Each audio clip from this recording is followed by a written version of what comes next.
Hello guys, আসসালামু আলাইকুম। Welcome back to my channel Sadiq mom story.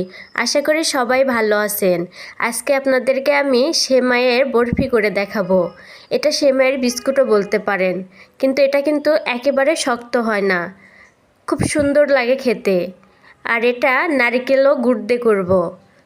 আমি এখানে খেজুরের গুড় ব্যবহার করব। আপনাদের না থাকলে আপনারা চিনি দিয়েও করে নিতে পারেন।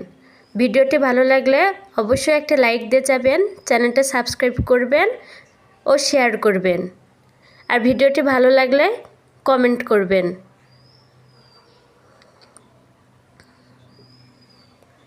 সেমাইয়ের বরফি বানানোর জন্য এখানে আমি নিয়ে নিয়েছি লাচ্চা সেমাই ও নারিকেল। কড়াইয়ের ভিতরে দিয়ে দিব পরিমাণ মতো রান্নার সাদা তেল। সেমাইটা আগে আমি ভেজে নিব। আর এখানে দিয়ে দেবো 1 চামচ ঘি। অবশ্যই ঘি ব্যবহার করার চেষ্টা করবেন। এখানে যদি ঘি ব্যবহার করেন তাহলে কিন্তু ফ্লেভারটা অনেক সুন্দর আসে। আর দিয়ে দিলাম 2টা সাদা এলাচ ও 2টা তেজপাতা, ভালো সুঘ্রাণ নিয়ে আসার জন্যে। তেলের ভিতরে গরম মশলা দেওয়ার পরে এখন দিয়ে দিব সেমাইটা এখন খুব ভালো করে বাদামি করে ভেজে নিব। চুলার জালটা এই পর্যায়ে লোতে রাখবো, তাছাড়া সেমাইটা পুড়ে যাবে।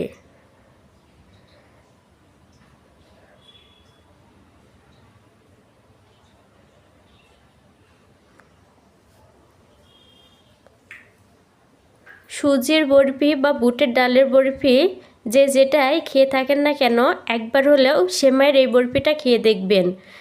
এটা নারকেল দিয়ে করা এত মজা লাগে খেতে, আমার কাছে তো এটা অনেক পছন্দ।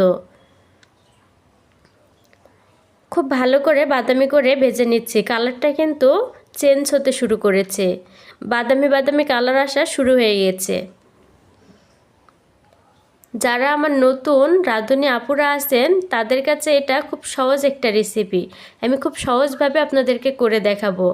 আশা করি আপনাদের ভালো লাগবে।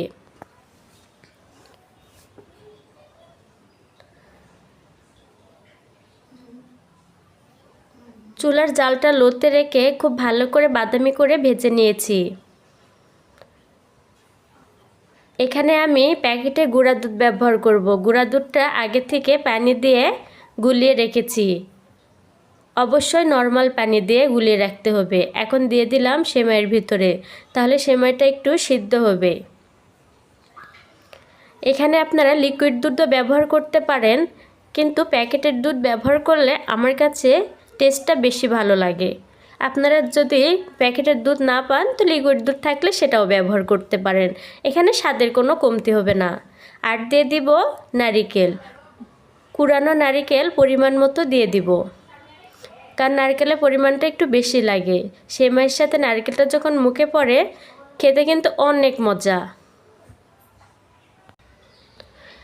আর আপনারা কিন্তু এই বরফিটা অনেক দিন পর্যন্ত সংরক্ষণ করতে পারেন।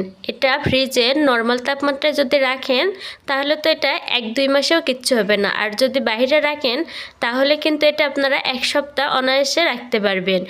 ঝটপট বাসায় তৈরি করে নিতে পারবেন এই রেসিপিটি। আর মেহমান আসলে এই সহজ ডেজার্টটা বাসায় বানিয়ে নিতে পারেন। এখন দিয়ে দিব এখানে গুড়।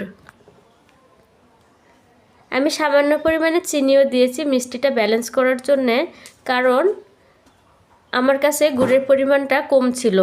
খেজুরের গুড়টা আমি গত বছরের ফ্রিজে সংরক্ষণ করেছিলাম। পর্যাপ্ত পরিমাণে গুড় দিয়ে দিব। আপনারা যে যেমন মিষ্টি পছন্দ করেন সেই অনুযায়ী এখানে মিষ্টি ব্যবহার করবেন। অনেকে হালকা মিষ্টি পছন্দ করে, অনেকে কড়া মিষ্টি পছন্দ করে। তো আপনাদের টেস্ট অনুযায়ী এখানে চিনি বা গুড় ব্যবহার করবেন।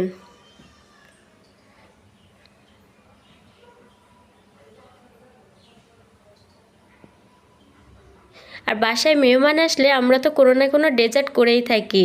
সেই ডেজার্টের সাথে যদি সেমাইয়ের এই ডেজার্টটা থাকে, মেহমানরা আশা করি এটা অনেক পছন্দ করবে। আর এটা বাচ্চা থেকে বড় সবারই অনেক পছন্দের একটি রেসিপি।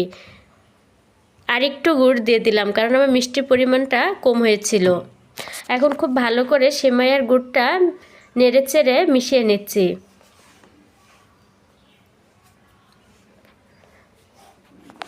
চুলার জালটা কিন্তু কোনোভাবে হাই হিটে করতে যাবেন না, কারণ এটা যদি একবার নিচে লেগে যায় এর পুরো টেস্টটাই নষ্ট হয়ে যাবে। আমি কিন্তু চুলার জালটা লোতে রেখেই প্রথম থেকে রান্নাটা শেষ পর্যন্ত কন্টিনিউ করতেছি।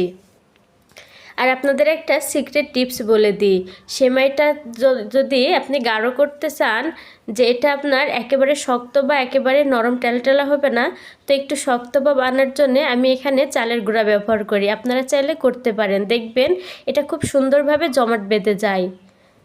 কর্নফ্লাওয়ার থাকলে সেটাও ব্যবহার করতে পারেন, কর্নফ্লাওয়ার বা চালের গুঁড়া যেটাই ব্যবহার করেন যে কোনো একটা ব্যবহার করে দেখবেন যে খুব সুন্দরভাবে সেমাইটা কিন্তু জমাট বেঁধে টাইট হয়ে যায়। তারপরে এটা যখন আপনি পিস পিস করে কাটবেন খুব সুন্দরভাবে কেটে যাবে, একটু ভেঙে যাবে না। তো আমি এখানে চালের গুঁড়া ব্যবহার করলাম। এখন চালের গুঁড়াটা সেমাইয়ের সাথে খুব ভালো করে মিশিয়ে নিতে হবে।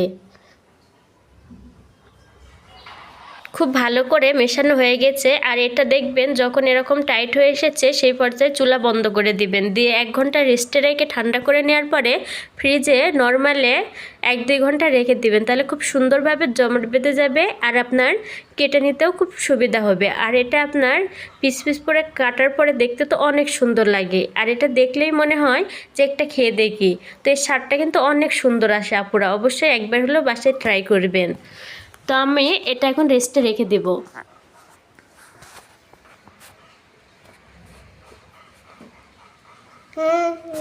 1 ঘন্টা পরে আপনাদের এখন আমি কেটে দেখাবো।